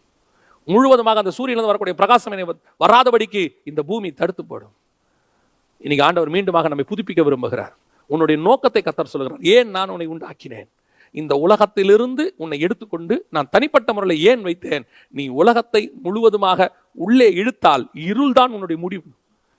இன்னைக்கு ஒரு தீர்மானம் எடுக்கணும். இல்லை ஆண்டவரே, நான் இந்த பூமிக்கு பிரகாசிக்கும்படி, உங்களுடைய ஏரியாவுக்கு நீங்க தான் பிரகாசம், உங்களுடைய சிட்டிக்கு நீங்க தான் பிரகாசம், உங்க சபை தான் பிரகாசம். நான் திருப்பியும் சொல்றேன், ஐயோ நான் ஒரு மோசமான கண்ட்ரியில் இருக்கிறேன், இங்கெல்லாம் ஆண்டவரை பற்றி சொல்ல முடியாது. சொல்ல வேண்டாம், நீங்க சொல்ல வேண்டாம். நீங்க கர்த்தரோடு இருந்து பாருங்க. வழிவாசல் தானா திறந்து அந்த அந்த ஊரில் இருக்கிற உங்ககிட்ட வருவாங்க, உங்ககிட்ட வந்து பேசுவாங்க, உங்ககிட்ட வந்து கேட்பாங்க. எப்படி யோசேப்பு அவர் போய் காஸ்பல் சொன்னாரா? அவர் சொல்றாரு, என்னை பற்றி கொஞ்சம் ராஜா கிட்ட சொல்லு. ஆண்டவர் பார்த்தாரு, உன்னை பற்றி ராஜா கிட்ட சொல்ல வேண்டிய அவசியம் இல்லை அப்படின்னா நானே சொல்லிடுவேன். உன்னை உயர்த்துற அதிகாரம் அவன் கையில் இல்லை, என் கையில் இருக்கு. கொஞ்சம் வெயிட் பண்ணி யோசிப்பு, உன்னை தேடி ராஜா வருவான் ஜெயிலுக்கு. அதான் உண்மை. ராஜா வருவான் ஜெயிலுக்கு. நீ ஏன்பா நீ ராஜா கிட்ட போய் ரெக்கமெண்டேஷனுக்கு வெயிட் பண்ற? காஸ்பல் ராஜாவுக்கு நான் கொண்டு போறேன், வந்தது ஒரு நாள். அதே மாதிரி தான் சில நினைச்சிட்டு இருக்கிறாங்க, எப்படி ஆண்டவர் என்னை எடுத்து பயன்படுத்துவாரு, என்னை எப்படி ஆண்டவர் யூஸ் பண்ணுவாரு, நான் ஒரு ஜெயிலுக்குள்ள, நான் ஒரு சிறைச்சாலைக்குள்ள, நான் ஒரு ஒண்ணுமில்லாத இடத்துல, நான் ஒரு கிராமத்துக்குள்ள, நான் எதுக்குமே பயன்படாத, எந்த டேலண்ட்டுமே இல்லாமல் முடங்கி கிடக்கிறேன்னு, நீ கொஞ்சம் வெயிட் பண்ணு. உங்ககிட்ட இருந்து உனக்கு பயன்படுத்துறதுக்கான வாய்ப்பு உன்னை தேடி வரும். உன்னை உயர்த்துகிற வாய்ப்பு உன்னை தேடி வரும். நாட் ஒன்லி இந்த மினிஸ்ட்ரி, பல நேரங்களிலே எல்லா எலிஜிபிலிட்டியோட இருக்கும், எல்லா எலிஜிபிலிட்டியோட இருக்கும். ஆனால் நமக்கு கிடைக்கல, நமக்கு அது அடைக்கப்பட்டிருக்கு. ரொம்ப நாளாக வெயிட் பண்ணிட்டு இருக்கிறோம். ஆண்டவர் சொல்றாரு, நீ ரெக்கமெண்டேஷனுக்கு போன, காசு கொடுத்தாவது வாங்கலான்னு பார்த்தீங்க, இல்லை அவரை பிடிச்சா கிடைக்கும், இவரை பிடிச்சா கிடைக்கும், அந்த மந்திரியை பிடிச்சா கிடைக்கும், இந்த எம்எல்ஏவை பிடிச்சா கிடைக்கும், காசு போனது தான் மிச்சம். ஆண்டவர் சொல்றாரு, ஜஸ்ட் வெயிட். நீ இருக்கிற இடத்துக்கு வந்து உன்னை கூட்டிட்டு போறதுக்கு நான் ஆள் வச்சிருக்கிறேன். நான் மட்டும் உனக்கு கொடுக்கணும்னு டிசைட் பண்ணிட்டேன்னா நான் ஆளை அனுப்பி உனக்கு கூட்டிட்டு போவேன். ஆனால் நான் கொடுக்கக்கூடாதுன்னு உனக்கு டிசைட் பண்ணிட்டேன்னா நீ எவ்வளோ பேரை தேடினாலும் வெளியே போக முடியாது. ராஜாவுடைய பானபாத்திரக்காரனையே நீ கையில் வச்சு எனக்கு அவனுக்கு நன்மை செஞ்சு என்னை எப்படியாவது இங்கேருந்து காப்பாற்றினாலும் நான் உன்னை காப்பாற்ற விட மாட்டேன். ஏன்? நான் இப்போ உன்னை உயர்த்த விரும்பலை, அதனால உயர்த்தவே விரும்பலைன்னு சொல்லலை, இப்போ உயர்த்த விரும்பலை. ஒரு நாள் வரும், நீ ஒன்றும் சொல்ல வேண்டாம், நீ இப்போ இருக்கிற நிலைமையில பொறுமையோடு காத்துரு, பலத்த கரத்துக்குள்ள அடங்கிரு, உன்னை வந்து கூட்டிட்டு போய் மேலே உட்கார வைக்கிற வேலையை நான் செய்வேன். அதுக்கு தான் சொல்கிறேன், இன்னைக்கு நிறைய பேர் தங்களை பிரகாசிக்க விரும்புகிறான். ஊழியத்தின் பாதையிலையும் வரவங்களுக்கு நான் சொல்கிறேன், வாலிபர்களுக்கும் சொல்கிறேன், உடனே லைம் லைட்டில் அப்படி வரணும் இப்படி வரணும் அதெல்லாம் ஒன்றும் வேணாம். நீ மட்டும் தேவனால் பயன்படுத்தப்படுகிற மனுஷனாக இருந்தால், நீ எந்த கிராமத்தில் எந்த மூலையில் இருந்தாலும் கர்த்தர் உன்னை எடுத்து பயன்படுத்துவார். டோன்ட் திங்க் அபவுட் நான் ஒரு சிட்டிக்குள்ளே இருந்தால் தான் கர்த்தர் என்னை பயன்படுத்துவார், நான் சென்னைக்கு போனால் பயன்படுத்திடுவார், நான் யூடியூப்ல ஏற்றிட்டா பயன்படுத்துவேன். நான் சொல்லட்டுமா, இன்னைக்கு பெரிய பெரிய ஊழியர்களாக இருக்கிறவர்கள் அத்தனை பேரும் சென்னையை சார்ந்தவர்கள் அல்ல, சிட்டியை சார்ந்தவர்கள் அல்ல, அவர்கள் தேவனை சார்ந்தவர்கள். அவர்கள் எந்த சிட்டிங்கிறதே முக்கியம் கிடையாது, எந்த பகுதிங்கிறது முக்கியம் கிடையாது, அவர்கள் தேவனை சார்ந்தவர்கள். அவர்கள் தேவனை சார்ந்து கொண்டார்கள். அந்தந்த கிராமங்களில் இருந்து உயரத்திற்கு கொண்டு வந்து வைத்தார். நீங்க வேணா எத்தனை பேருடைய சாட்சி எடுத்து படிச்சு பாருங்க. they are not coming, they are not from Chennai. அதுக்கு தான் உங்களுக்கு ஒரு உதாரணத்துக்கு நான் சொல்றேன், ஜஸ்ட் வெயிட். அந்த பிரகாசம் உன்மேல் வீசும்படி நீ பார்த்துக்கொள். கர்த்தர் உன்னை எதுக்கு வச்சிருக்கிறாரு? வித்தியாசத்துக்காக வச்சிருக்கிறார். ரெண்டாவது, எதற்காக நம்மளை வச்சிருக்கிறாரு? 1ஆம் அதிகாரம் 14வது வசனம் ஆதியாகமத்தின் புஸ்தகம் சொல்லுகிறது, பின்பு தேவன் பகலுக்கும் இரவுக்கும் வித்தியாசம் உண்டாத்தக்காக வானம் என்கிற ஆகாய விரிவிலே சுடர்கள் உண்டாக்க கடவது, அவைகள் அடையாளங்களுக்காகவும் காலங்களையும் நாட்களையும் வருஷங்களையும் குறிக்கிறதற்காகவும் இருக்க கடவுது. ரெண்டாவது, எதுக்காக? உங்களை என்னை ஆண்டவர் எதுக்கு வச்சிருக்கிறாரு? அடையாளத்துக்காக வச்சிருக்கிறாரு, காலங்களையும் வருஷங்களையும் குறிக்கிறதற்காக. சபையுடைய காலம், வருஷம், நாட்களை குறிக்கிறதுக்கு என்ன, இதுக்கு என்ன சம்பந்தம் இருக்கு அப்படின்னு கேட்டீங்கன்னா, தேவனிடத்துல எப்பவுமே ஒரு காலம் உண்டு. ஆதியிலே தேவன் வானத்தையும் பூமியும் சிருஷ்டித்தார். ஆதி அப்படின்னா டைம், ஒரு கிரியேஷன் தொடங்குதுன்னு அர்த்தம். அப்ப தேவன் அதுக்கு முன்னாடி இருந்தார் இல்லையா, அந்த தேவனுக்கு பேரு அனாதி தேவன். அனாதி தேவனே உனக்கு அடைக்கலம், அவர் நித்திய புயங்களே உனக்கு ஆதாரம். அதுல ஒரு அற்புதமான விஷயம் இருக்கு. அதாவது இந்த காட் வந்து டைம்குள்ள வர மாட்டாரு, எட்டர்னிட்டி, எட்டர்னல் காட். இவர் வந்து டைம்லெஸ் காட் அப்படி வச்சுக்கலாம், உங்களுக்கு ஈஸியா புரியதுக்கு சொல்றேன். டைம்லெஸ் காட் அவர். ஆனா காட் கிரியேட்டட் அ வேர்ல்டு, இது வந்து ஒரு டைம்குள்ள இருக்கு. எதுக்காக உண்டாக்கி இருக்கிறாருன்னா, திருப்பி ஒரு டைம்லெஸ் வேர்ல்டு, எட்டர்னல்குள்ள உங்களை கொண்டு போறதுக்கு. Timeless god created the time world. எதுக்காக? for timeless world. eternal god created the ஒரு நார்மல் வேர்ல்டு. இது எதுக்காக? ஒரு எட்டர்னல் வேர்ல்டுக்கு போறதுக்காக. ஸோ நீங்கள் நான் இருக்கிறது இருக்க ஒரு டைம். இந்த டைம் வேர்ல்டுக்குள்ள இருக்கிற உங்களுக்கும் எனக்கும் ஆண்டவர் டைம் வச்சிருக்கிறார், நமக்கும் டைம் வச்சிருக்கிறார். ஆனா நம்ம மூலமா ஒரு டைமை உலகத்துக்கு காட்டிக்கிட்டு இருக்கிறார். we are the signs. எதுக்கு? இந்த உலகத்துக்கு ஒரு அடையாளம். இப்போ மெத்துசுலா ஒரு அடையாளம். மெத்துசுலா என்ன அடையாளம்? 969 வருஷம். மனுஷன்லேயே அதிகமாக வாழ்ந்தது யாருன்னு கேட்டிங்கன்னா இந்த மெத்துசுலா தான். எதுக்காக இவனுக்கு அந்த 969 வருஷம்? கரெக்டாக பாருங்க, 65வது வயசுல ஏனோக்கு அவர் பிறக்கிறார். ஏனோக்கு 300 வருஷம் தேவனோட சஞ்சரிக்கிறார். 365 ஏனோக்கு எடுத்துக்கொள்ளப்படுகிறார். அதுல இருந்து 969 இவர் மொத்தம், இவருடைய மொத்தம் வருஷம் கணக்கு பார்த்தீங்கன்னா ஒரு 660 வருஷத்துக்கு மேல கரெக்டாக வருது கணக்கு. இந்த ஆண்டு முடியறதுக்கும் நியாய தீர்ப்பு வந்து நோவாவுடைய காலத்தில் ஜலப்பிரளயம் வந்து உலகம் அழியறதுக்கு கரெக்டாக இருக்கு. இதை பற்றி நம்ம ஏற்கனவே செய்தி கொடுத்துருக்கிறோம். அப்போ மெத்துசுலாங்கிறது ஒரு அடையாளம், பூமிக்கு ஒரு அடையாளம். என்ன அடையாளம்? இவன் இருக்கிற வரைக்கும் இந்த பூமி இருக்கும், அதாவது உலகம் இருக்கும். இவனுடைய மரணமும் இந்த அழிவும் ஒன்றாய் வரும். அவனுக்கு பேரே ஜட்ஜ்மெண்ட் மேன், நியாய தீர்ப்பின் மனிதன். அதனால தான் யூதா 14 ஏனோக்கு 1000 பரிசுத்தவான்களோடு தேவன் பூமியை நியாயந்தீர்க்க வருகிறார் என்று முன்னறிவித்தான். இந்த வெளிப்பாடு அவனுக்கு யார் மூலமா வருது? தன் பையன் மூலமா. தன் பையன் பிறக்கும் போது வருது. அதனாலதான் அவனுக்கு நியாய தீர்ப்பின் மனிதன் பேர் வைக்கிறான். அப்ப என்ன ஆகுது? இவன் ஒரு அடையாளம். இவன் மரிக்கவும் நியாய தீர்ப்பு வரவும் சரியா இருக்கும். அப்ப இவனை பார்த்துக்கிட்டே ஜனங்க என்ன செய்யணும்? ஓ, இவன் தான் நியாய தீர்ப்புக்கு அடையாளம். இப்போ 869 வருஷம் ஆகுது மெத்தூசலாக்கு. நோவாவுக்கு வெளிப்பாடு, வேலையை கட்ட ஆரம்பி. ஏன்? இவனுக்கு இன்னொரு 100 வருஷம் தான் பாக்கி இருக்கு. அது முடியறதுக்கு நீ வேலையை கட்டணும். இந்த கட்டி முடிக்கவும் இவன் வாழ்ந்து முடிக்கவும் சரியா இருக்கும். இவன் சாவா, நீ உள்ள போனோம். கரெக்ட், பக்கா. அப்ப மெத்தூசலா யாரு? ஒரு அடையாளம். ஃபர்ஸ்ட், முதல் அடையாளம். ரெண்டாவது நோவா. நோவா கிட்ட சொல்றாரு, மனுஷன் இருக்க போகிறது 120 வருஷம் தானே. இந்த 120 வருஷத்துக்கு நிறைய விளக்கங்கள் இருக்கு. இந்த 120 வருஷம் அப்படின்னு நோவா கிட்ட சொல்றாரு. இது எதை குறிக்கிறது? நோவாக்கு அப்புறம் மோசே வரைக்கும் இந்த 120 ஒரு கான்செப்ட், ஒரு அடையாளம். எப்படி சொல்றீங்க அப்படின்னா, அடுத்து மோசே கிட்ட சொல்றாரு 70 பலத்தின் மிகுதினால் 80. மோசே 120ஓட ஃபினிஷ். நல்லா கவனிங்க. மோசே 120 வயசோட அவருடைய வாழ்க்கை முடியுது. நோவா கிட்ட சொல்றாரு மனுஷனுடைய காலம் 120 தானே. அப்ப அந்த நோவா காலத்துல இருந்து மோசே காலம் வரைக்கும் இந்த 120 ஏதோ ஒன்று சொல்லுது நமக்கு, ஒரு அடையாளம். மோசே 120 முடிக்கும் போது அவர் என்ன சொல்லிட்டு போனாரு? 70 பலத்தின் மிகுதினால் 80.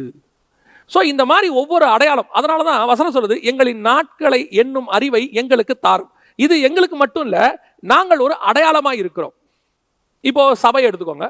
சபை ஒரு அடையாளம். என்ன அடையாளம்? வெளிப்படுத்தின விசேஷம் 12ஆம் அதிகாரம் 3ஆம் வசனம் சொல்லுது, பின்பு வானத்திலே ஒரு அடையாளம் காணப்பட்டது. ஒரு ஸ்திரீ சூரியனை அணிந்திருந்தாள், சந்திரனிலே நின்றிருந்தார், அவர் சிரசின் மேல் 12 நட்சத்திரங்கள் இருந்தது. இதெல்லாம் அங்க இருக்கு. 12, 1, 2, 3 நீங்க வாசிச்சீங்கன்னா அப்புறம். அப்படின்னா என்ன அர்த்தம்? இந்த ஸ்திரீ என்பது சபைக்கான ஒரு அடையாளம். இந்த சபை என்பது அந்த உபத்திரவ காலத்தில் வரக்கூடியதான ஒரு சபைக்கான ஒரு அடையாளம். அதே மாதிரி இப்ப நமக்கு ஒரு அடையாளம் இருக்கு. இந்த சபைக்கு ஒரு காலகட்டம் இருக்கு. இந்த காலகட்டத்தை பார்த்து, எப்படி மெத்தூசலாவை பார்த்து அன்னைக்கு உள்ளவங்க தெரிஞ்சுக்கணுமோ, மெத்தூசலா எப்ப சாவான்னு தெரியாது, ஆனா அவன் செத்தா அழிவு வரும். அதே தான் சபைக்கு கர்த்தர் கொடுத்திருக்கிறார். சபை எப்ப பரலோகத்துக்கு போகும் தெரியாது, அவர் வரும் நாளாகிலும் நாளிகையாகிலும் பிதா ஒருவரை தவிர மற்ற ஒருவனும் அறியான். அப்ப சபையை பார்த்துக்கிட்டே இருக்கணும். சபை போகும்போது இந்த பூமிக்கு அழிவு வரும். அதான் சீஷர் கேட்கிறாங்க, உங்களுடைய வருகைக்கும் உலகத்தின் முடிவுக்கும் அடையாளம் என்ன? அப்ப சபை நீங்களும் நானும் ஒரு அடையாளம். உங்களை என்னையும் பார்த்து உலகம் தெரிஞ்சுக்கணும். நாம இப்ப மெத்தூசலாக்கு எப்ப சாவான்னு தெரியாது, ஆனா சாவாரு, கம்பல்சரி சாவாரு, செத்தாரு. அதே மாதிரி சபை எப்ப போகும் தெரியாது, ஆனா போகும், கண்டிப்பாக போகும். அதே தான் சொல்றேன். இந்த மெத்தூசலா எப்படி ஒரு அடையாளமோ நான் ஒரு அடையாளம். காலங்களையும் குறிக்கிறதுக்கு என்ன பார்க்கும்போது அவங்களுக்கு காலங்கள் தெரியணும். சபையை பார்க்க. ஆனா என்ன இப்போ ஒரு பெரிய விஷயம் அப்படின்னு கேட்டீங்கன்னா, சபையே அடையாளங்களை தேடிக்கிட்டு இருக்கு. சபையே அடையாளம், நானே அடையாளம். நானே என்ன பண்ணிட்டு இருக்கிறேன்? அடையாளங்களை தேடுறேன். அது ஒரு பெரிய கொடுமையான ஒரு விஷயம். நான் உலகத்துக்கு அடையாளமாக இருக்க வேண்டியவன், உலகத்தில் இப்போது நான் அடையாளத்தை தேடிக்கொண்டிருக்கிறேன். என்னுடைய ஊழியத்தை குறித்து நான் ஒரு நாள் ஆண்டவர்கிட்ட கொஞ்சம் துக்கமாக தான் கேட்டேன். என்ன கேட்டேன் அப்படின்னா, புதிய ஏற்பாட்டுடைய பிரமாணமே கண்டு விசுவாசிக்கிறவனிலும் காணாமல் விசுவாசிக்கிறவன் தான் பாக்கியவான். அதான் புதிய ஏற்பாட்டு பிரமாணம். ஏன்னா யூதர்கள் அடையாளங்களை தேடுவார்கள். புதிய ஏற்பாட்டுக்கு அடையாளமே கிடையாது. தோமாகிட்ட ஆண்டவர் அதான் சொல்றாரு, நீ என்னை தொட்டு பார்த்ததுனால தானே விசுவாசிக்கிற, கண்டு விசுவாசிக்கிறவனிலும் காணாமல் விசுவாசிக்கிறவன் பாக்கியவான். அதான் சபைக்கான பிரமாணம். அப்படி இருக்கும்போது ஆண்டவரே, என்னுடைய ஊழியமே எல்லாருக்கும் போட்டு அந்த எவிடன்ஸை காட்டுறது தான். அதை காட்டி அவங்கள பார்த்து நம்ப வைக்கிற வேண்டியதா இருக்கு அப்படின்னு சொல்லும் போது ஆண்டவர் எனக்கு ஆறுதலுக்கு ஒரு வார்த்தை சொன்னார். என்னன்னா, நீ காட்டுறது அடையாளம். அதாவது வேத வாக்கியங்களை அற்புதங்களினாலும் அடையாளங்களினாலும் உறுதிப்படுத்தினார். அப்ப சொல்லும் போது இது அடையாளத்தை நீ காட்டுற, இது ஒரு வகையில வேத வாக்கியத்தை உறுதிப்படுத்துது அப்படின்னு சொல்லி ஆண்டவர் சொன்னார். இப்ப நல்லா யோசிச்சு பாருங்க, நாங்க இந்த அடையாளங்கள்லாம் எங்க இருந்து எடுக்கிறேன் அப்படின்னு பார்த்தா உலகத்துல இருந்து தான் எடுக்கிறோம். இன்ஃபர்மேஷன்ஸ் நடக்குது, அதை எடுத்து சபைக்கு என்ன கொடுக்குறோம்? ப்ரூஃப் கொடுக்குறோம். ஆனா என்ன ஒரு விஷயம்னா, சபைதான் உலகத்துக்கு அடையாளமாக இருந்து உலகம் சபைகிட்ட இருந்து எடுக்கணும். எங்கிட்ட இருந்து சபை கத்துக்கணுமே, உலகம் கத்துக்கணுமே ஒழிய நான் உலகத்துல இருந்து எடுத்து சபைக்கு கத்துக் கொடுக்குறேன். இப்போ ரிவர்ஸ் கான்செப்ட் நடந்துட்டு இருக்கு. ஏன் அப்படின்னு சொன்னா, சபை அந்த இடத்தில் இல்லை, நீங்களும் நான் அந்த இடத்துல இல்லை. இப்போ கொஞ்சம் கொஞ்சமா மாறிட்டு இருக்கு. எனக்கு ரொம்ப சந்தோஷம். இந்த குறிப்பிட்ட சில வருஷங்களை நான் பார்க்கிறேன், அநேகர் தங்களை அடையாளங்களாய் மாற்றிக் கொண்டிருக்கிறார்கள். எல்லாரும் அதுக்குன்னு எடுத்து ப்ரூஃப் பேசல, எல்லாரும் எவிடன்ஸ் காட்டல, எல்லாரும் ப்ரொஜெக்டர் தூக்கிட்டு போல என்ன மாதிரி. ஆனால் ஜனங்களே அடையாளமாய் மாறிக்கொண்டிருக்கிறார்கள். அவர்களுக்குள் கர்த்தர் அடையாளத்தை போட தொடங்கி இருக்கிறார். அவங்களை பார்க்கும் போதே ஒரு அடையாளம் வருது. அநேக டினாமினேஷன்ஸ்குள்ள மாற்றங்கள், அநேகருக்குள்ளே கர்த்தரை பற்றின வருகையை பற்றினதான அந்த அவேர்னஸ். அவங்க இதை எதுவுமே செய்யல. அவங்களே இப்போ அவங்கள பார்க்கும்போதே கேட்குறாங்க, என்ன இப்படி மாறிட்டாரு? ஆமா, ஆண்டவர் என்ன மாத்தினாரு. அவங்க தான் அடையாளம் ஆகுறாங்க பாருங்க. இப்போ இதன் மூலமா வந்த ஒரு சாட்சியத்தை அதை சொல்றேன். வேற ஒன்று, இது வந்து ஒரு சாட்சி. இப்போ நமக்குள்ள என்ன வருது? ஒரு பெரிய மாற்றம் வருது, ஒரு அடையாளம் உண்டாகுது. இப்போ யோசிச்சு பாருங்க, வானத்துல நட்சத்திரத்தை வானசாஸ்திரிகள் பார்க்குறாங்க. நட்சத்திரத்தை பார்த்துட்டு அவங்க என்ன சொல்றாங்க? இந்த நட்சத்திரம் இங்க இருந்தால் யூதருக்கு ராஜா பிறந்திருக்கணும். அப்ப என்ன அர்த்தம்? இயேசு பிறந்திருக்கிறாருங்கிறத எது அடையாளம் காட்டுது? நட்சத்திரம் காட்டுது. அப்ப நட்சத்திரத்தை வச்சு தான் நான் யாரை கண்டுபிடிக்கணும்? இயேசுவை கண்டுபிடிக்கணும். யாருக்கு? வானசாஸ்திரிகளுக்கு. புறஜாதியாருக்கு அப்படி நியாயம், கரெக்ட். ஆனா இஸ்ரவேல் ஜனங்கள் வேத வசனத்தை வச்சு அவங்க முன்னாடியே கண்டுபிடிச்சிருக்கணும். அவங்க ஃபர்ஸ்டே கண்டுபிடிச்சிருக்கணும், இந்நேரம் நம்ம ஊர்ல மேசியா பிறந்திருக்கணுமே.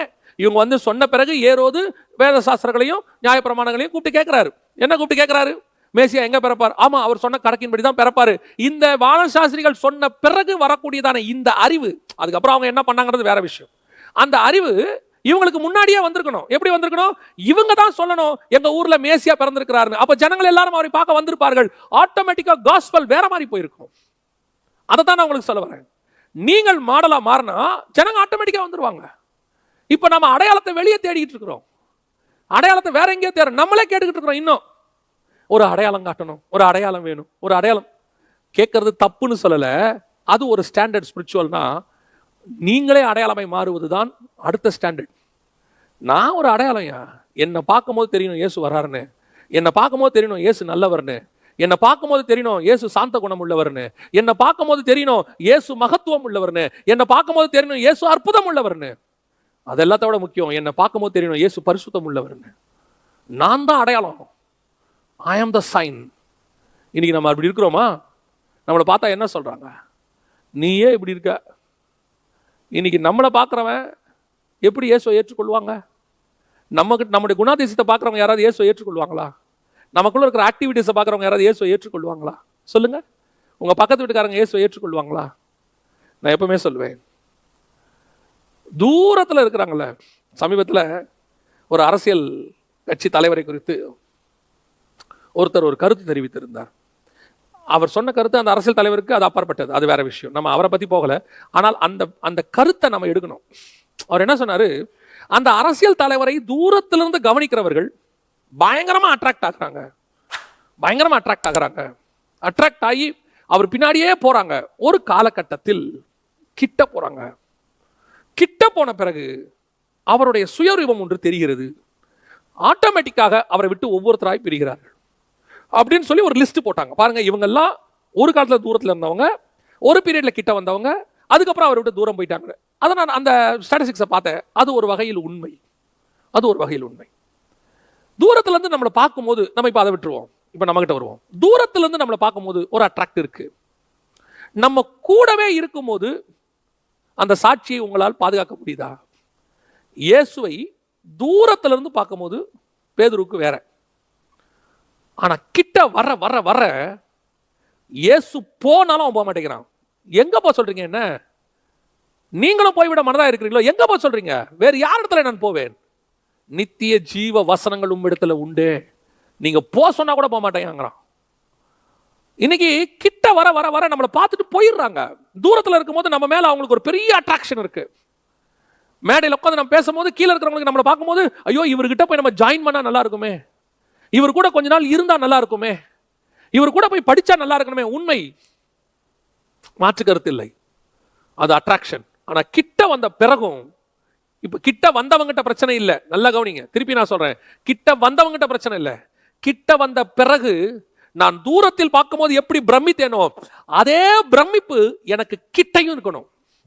இன்னும் சொல்ல போனா கிட்ட வந்த பிறகு அந்த பிரமிப்பு 2 மடங்கு ஆகணும். ஐயோ, நான் தூரத்துல இருந்து பார்த்ததை விட கிட்ட வந்தா இன்னும் பயங்கரமா இருக்கேன்.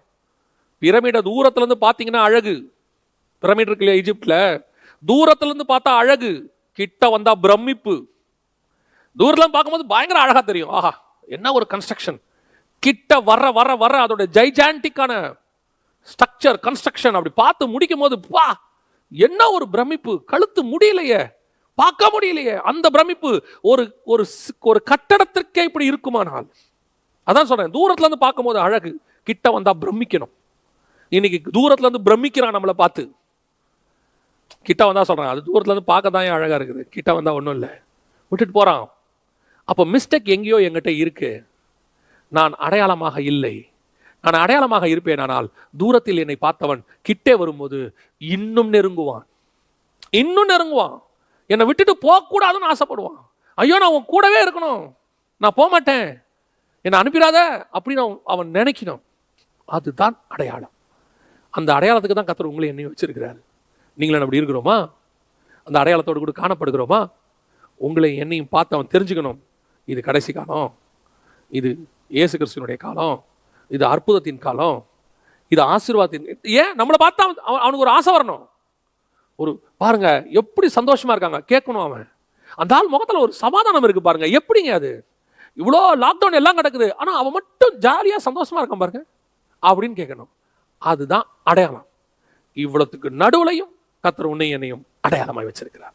கடைசியாக கர்த்தர் என்னவாக வச்சிருக்கிறார்?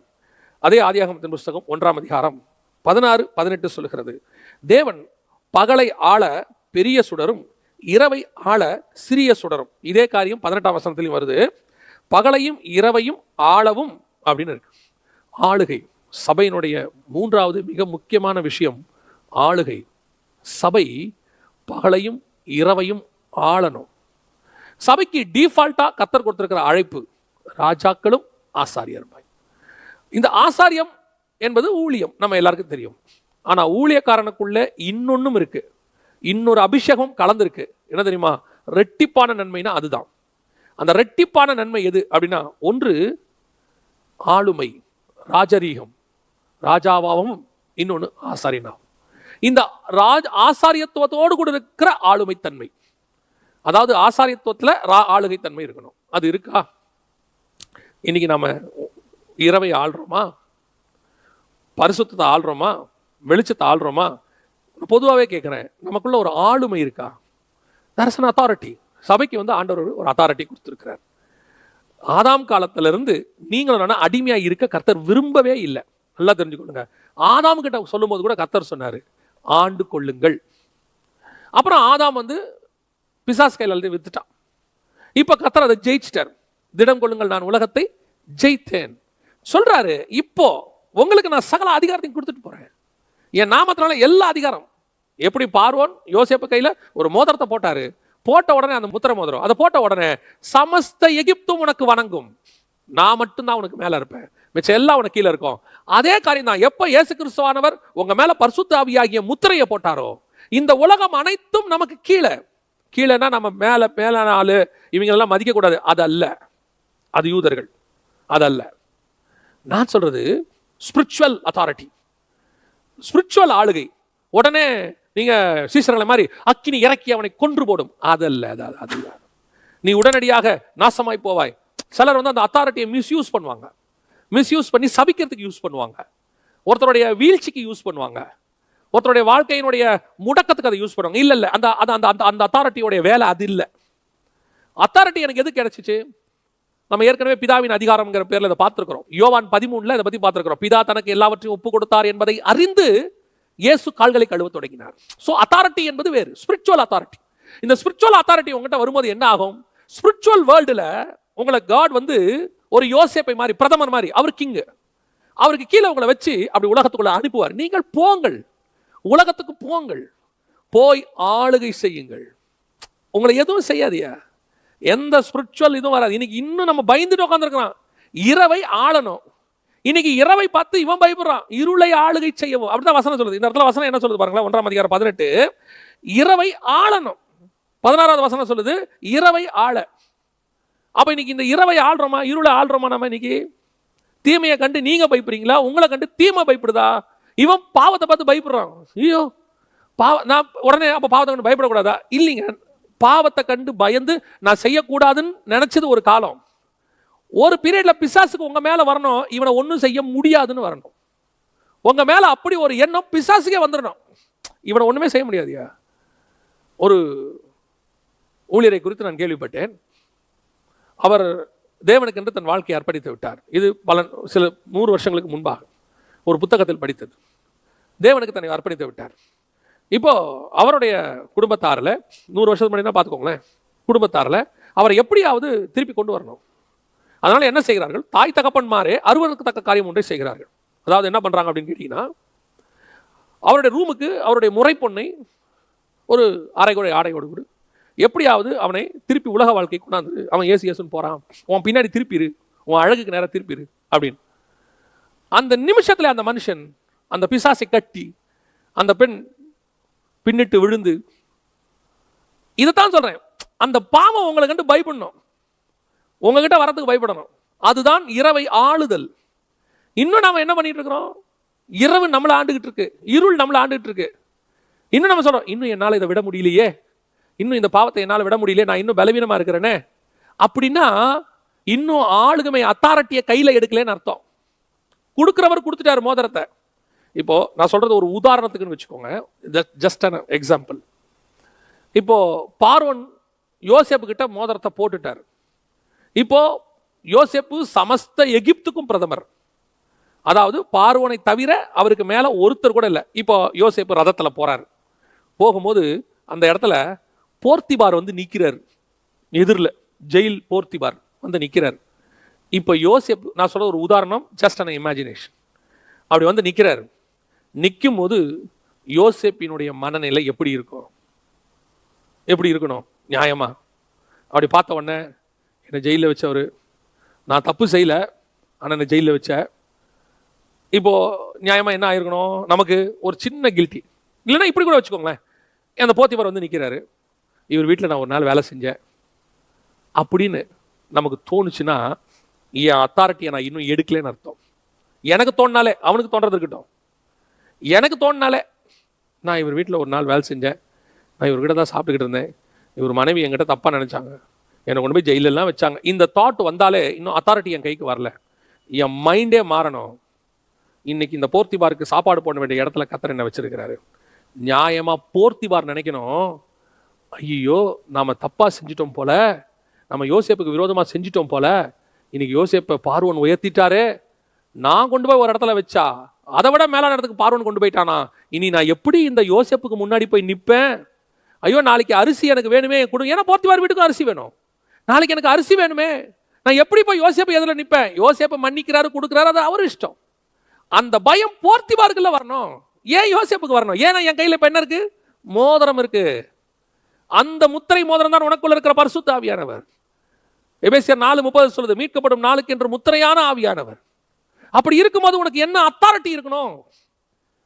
நீ இன்னைக்கு பாவத்தை கண்டு பயப்படுற, தீமையை கண்டு பயப்படுற, கொஞ்சம் பேர் வந்து உன்னை அப்படி பண்றேன் பாரு, உன்னை சபையை இடிக்கிறேன் பாரு, சொல்லி பாருங்க, வச்சு பாரு கைய, நீ இடிச்சா கத்தர் கட்டுவாரு. அதான் உண்மை. சிலர்லாம் இன்னைக்கு அப்படியே இது இந்த ஆட்சி வரக்கூடாது, அந்த ஆட்சி வரக்கூடாது இப்படின்னு உலகளாவிய எல்லா நாட்டில் எலெக்ஷன் நடக்கும் போதும் ஜெபம், அவர் வரக்கூடாது, இவர் வர, யார் வேணா வரட்டும், யார் வேணா வரட்டும், பாதாளத்தின் வாசல்கள் சபையை மேற்கொள்ளாது. சபையினுடைய டிராபேக்கே ஆட்சியை கண்டு சபை பயப்படுது, ஆட்சியாளர்களை கண்டு சபை பயப்படுது. திருப்பியும் சொல்றேன், ஆட்சிக்கும் ஆட்சியாளர்களுக்கும் மரியாதை கொடுக்க வேண்டியது அவசியம். துரைத்தனம், நீ ஏன் பயப்படணும்? தப்பு செஞ்சவன் தான் பயப்படணும். சபை சத்தியத்தின் மேல கட்டப்பட்டிருக்கு, கர்த்தர் மேல கட்டப்பட்டிருக்கு. பில்லிகரகாம் ஐயா சொன்னதான் சரி. பிரசிடென்ட்டுக்கு நிக்கிறீங்களா? நோ. ஏன்? நான் பிரசிடென்ட்டையே ஆசீர்வதிக்கிறவன், நான் பிரசிடென்ட்டுக்காக ஜாம் பண்ண வேண்டியவன். நான் பிரசிடென்ட் ஆகி போய் இன்னொருத்தங்கிட்ட தலை குனிஞ்சு நிற்க மாட்டேன். என்ன அத்தாரிட்டி பாருங்க, அந்த அத்தாரிட்டி உங்களுக்கு எனக்கும் வரணும், இங்கே வரணும். எனக்கு பெருமை கிடையாது, ஆனால் எனக்குரிய போஸ்டிங் அப்படி பாரு. ஆடு மேய்ச்சிட்டு இருந்த தாவீது இன்னைக்கு ராஜா மாதிரி உட்காந்துருக்கிறான் பாரு சிங்காசனத்தில், திமிரு அப்படியா சொல்லுவாங்க? இல்லை, அவன் கஷ்டப்பட்டான் ஒரு நாள், இன்னைக்கு கத்திரவனை ராஜா உட்கார வச்சிருக்கான், அப்படி தானே சொல்கிறோம். அவன் சிங்காசனத்தில் தான் உட்காரணும், ஏன்னா அவனுக்கு கொடுக்கப்பட்ட அதிகாரம் அப்படி. அந்த அத்தாரிட்டியை நீங்களும் நானும் எடுக்கணும். பாவத்தின் மேலே எடுக்கணும், தீமையின் மேலே எடுக்கணும், எல்லாத்தின் மேலேயும் எடுக்கணும். கூனி குறுகி பயந்து, எல்லாத்துக்கும் பயம். கரப்பாம்பூச்சியில் ஆரம்பிச்சு சில சங்கங்கள் வரைக்கும் எதை பார்த்தாலும் பயம். என்ன பண்ணிடுவாங்க? அப்படி இப்பயும் சொல்றேன், இந்த சபையானது ரோம சாம்ராஜ்யத்தில் ஆரம்பித்து பல இசங்களையும் பல கூட்டமைப்புகளையும் பல கம்யூனிஸ்டுகளையும் பல நாசிசையும் ஃபேசிசையும் எல்லாத்தையும் பார்த்து முடிச்சிருச்சு. எழுமனவெல்லாம் தொலைஞ்சான், சபை நிற்கிது. இன்னும் உலக வரலாறை எடுத்து பாருங்க. அந்த அத்தாரிட்டி உங்களுக்கு எனக்கும் வரணும். அதை உடனே எடுத்துக்கிட்டு ரோடோட அத்தாரிட்டின்னு போகிறதில்ல, அதல்ல. நான் அந்த அத்தாரிட்டியோடு கூட இருக்கிறேன். கர்த்தர் என்னை அப்படி வச்சிருக்கிறாரு. நான் ஆளுகை செய்வதற்காக கர்த்தர், ஆதாமிலிருந்து இயேசு வரைக்கும் ஆளுகை செய்வதற்காகத்தான் கர்த்தர் அழைத்தார். உங்களையும் என்னையும் அப்படித்தான் அழைச்சிருக்கிறார். உங்களுடைய விரோதமாக எழும்புகிற பாவத்துக்கு முன்னாடி, தீமைக்கு முன்னாடி அத்தாரிட்டியோட ஏஞ்சி நில்லுங்க. இனி இந்த பாவத்தை நான் செய்ய போகிறது இல்லைன்னு சொல்லுங்க.